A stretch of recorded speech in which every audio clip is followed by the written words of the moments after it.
Simão Pedro, servo e apóstolo de Jesus Cristo, aqueles que, pela justiça do nosso Deus e do Salvador Jesus Cristo, alcançaram por partilha uma fé tão preciosa como a nossa.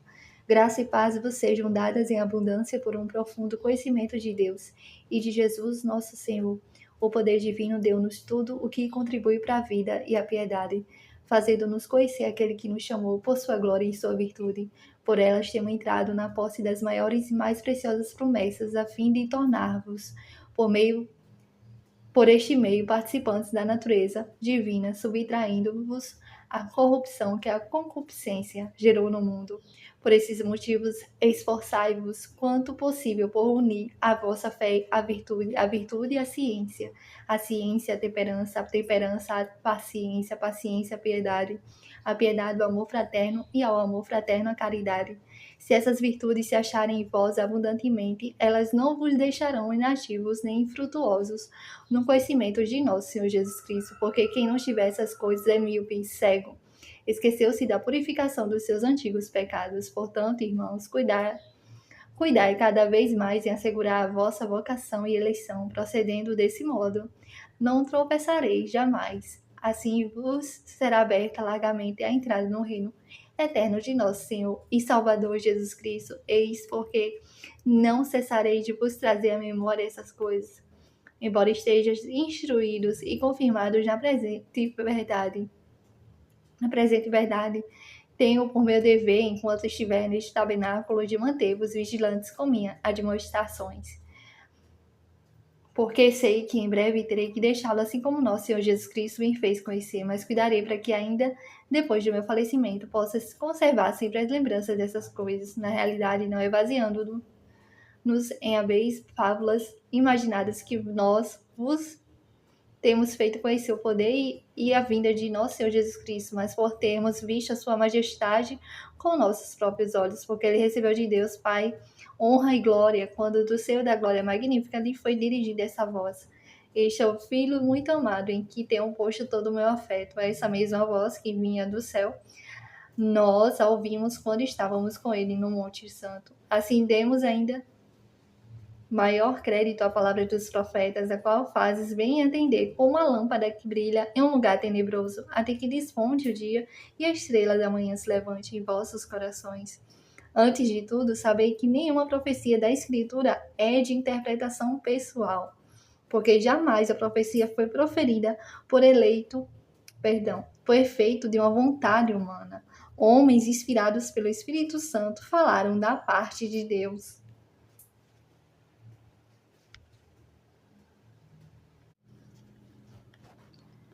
Assim como houve entre o povo falsos profetas, assim também haverá entre vós falsos doutores, que introduzirão disfarçadamente seitas perniciosas. Eles, renegando assim o Senhor que os resgatou, atrairão sobre si uma ruína repentina. Muitos os seguirão nas suas desordens e serão desse modo a causa de o caminho da verdade ser caluniado. Movidos por cobiça, eles vos hão de explorar por palavras cheias de astúcia. Há muito tempo a condenação os ameaça e a sua ruína não dorme. Pois se Deus não poupou os anjos que pecaram, mas os precipitou nos abismos tenebrosos do inferno, onde os reserva para o julgamento. Se não poupou o mundo antigo e só preservou 8 pessoas, dentre as quais Noé, esse pregador da justiça, quando desencadeou o dilúvio sobre um mundo de ímpios, se condenou à destruição e reduziu às cinzas as cidades de Sodoma e Gomorra, para servir de exemplo para os ímpios do porvir. Se, enfim, livrou o justo Ló, revoltado com a vida dissoluta daquela gente perversa, esse justo que habitava no meio dele sentia cada dia atormentada sua alma virtuosa pelo que via e ouvia dos seus procedimentos infames. É porque o Senhor sabe livrar das provações os homens piedosos e reservar os ímpios para serem castigados no dia do juízo.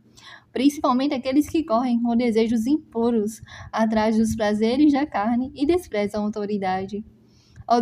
Audaciosos, arrogantes, não temem falar injuriosamente das glórias, embora os anjos superiores sem força e poder não pronunciem contra elas.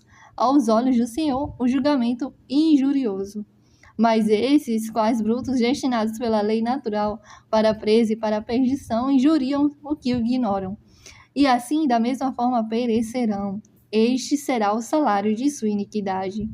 Encontram as suas delícias quem se entregar em pleno dia às suas libertinagens. Homens pervertidos e imundos sentem prazer em enganar enquanto se banqueteiam convosco. Têm os olhos cheios de adultério e são insaciáveis no pecar. Seduzem pelos seus atrativos as almas inconstantes. Têm um coração acostumado à cobiça, são filhos da maldição. Deixaram o caminho reto para se extraviarem no caminho de Balaão. Filhos de Bozor, que amou o salário da iniquidade. Mas se for repreendido pela sua desobediência, o animal mudo, falando com voz humana, refreou a loucura do profeta. Esses são fontes sem água e nuvens agitadas por turbilhões, destinados a profundezas das trevas. Com palavras tão vãs quanto enganadoras, atraem pelas paixões carnais e pela devassidão aqueles que mal acabam de escapar dos homens que vivem no erro. Prometem-lhe a liberdade quando eles mesmos são escravos da corrupção, pois o homem é feito escravo daquele que o venceu. Com efeito, se aqueles que renunciaram às corrupções do mundo pelo conhecimento de Jesus Cristo, nosso Senhor e Salvador, nelas se deixam de novo enredar e vencer, seu último estado torna-se pior do que o primeiro. Melhor fora não terem conhecido o caminho da justiça, do que depois de tê-lo conhecido, tornarem atrás, abandonando a lei santa que lhes foi ensinada. Aconteceu-lhes o que diz com razão o provérbio: o cão voltou ao seu vômito. Provérbios 26:11. A porca lavada volta a revolver-se no lamaçal.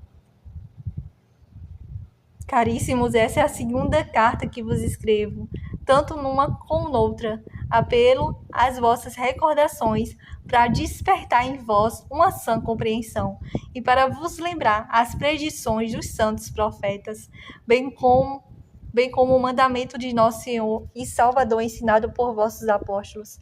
Sabei antes de tudo o seguinte: nos últimos tempos virão escarnecedores, cheios de zombaria, que viverão segundo as suas próprias concupiscências.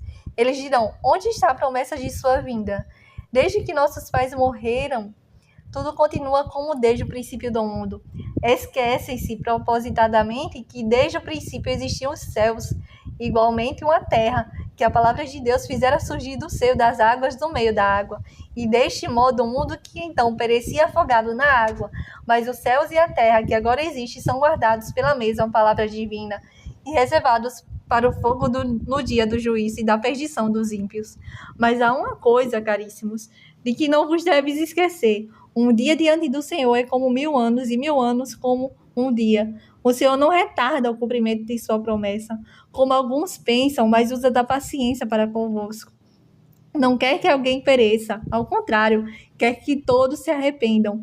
Entretanto, virá o dia do Senhor como ladrão. Naquele dia, os céus passarão com ruído, os elementos abrasados se dissolverão, e será consumida a terra com todas as obras que ela contém. Uma vez que todas essas coisas se hão de desagregar, considerai qual deve ser a santidade de vossa vida e de vossa piedade. Enquanto esperais e apressais o dia de Deus, esse dia em que se hão de dissolver os céus inflamados e se hão de fugir os elementos abrasados.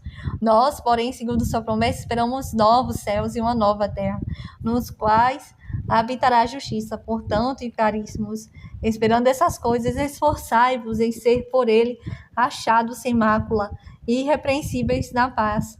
Reconhecei que a longa paciência de nosso Senhor vos é salutar, como também vosso caríssimo irmão Paulo vos escreveu segundo o dom de sabedoria que lhe foi dado. É o que ele faz em todas as suas cartas, das quais fala nesses assuntos.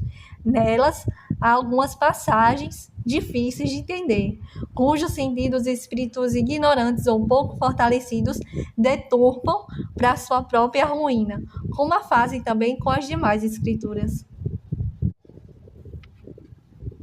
Vós, pois, caríssimos, advertidos de antemão, tomai cuidado para que não caias da vossa firmeza, levados pelo erro desses homens ímpios, mas crescei na graça e no conhecimento de nosso Senhor e Salvador Jesus Cristo. A Ele a glória, agora e eternamente.